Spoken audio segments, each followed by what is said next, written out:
আমরা শুরু করছি হযরত শাহ আলী বুগদাদি রহমতুল্লাহ আলাইহি রাদিয়াল্লাহু আনহু তার দরবার থেকে মিরপুর 1 ওই থেকে 5 দিন ব্যাপী তো আমরা 4, 5, 6, 7, 8, 9 আমরা হাইটা শাহ আলী বাবার দরবার থেকে কেল্লা বাবায় আসছি 5 দিন।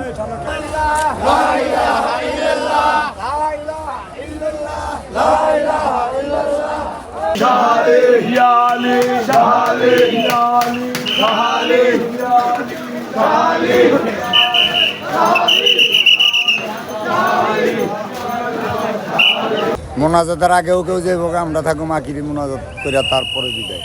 আচ্ছা, এই পুরোটা পথ আপনারা পায়ে হাইটা আসার উদ্দেশ্যটা কি? হ্যাঁ, পায়ে হাইটা আসার উদ্দেশ্যটা? পায়ে হাইটা আসার উদ্দেশ্য হলো, এটা হলো মৌলা আলী মুশকিল গুসার হইল ঝান্টা।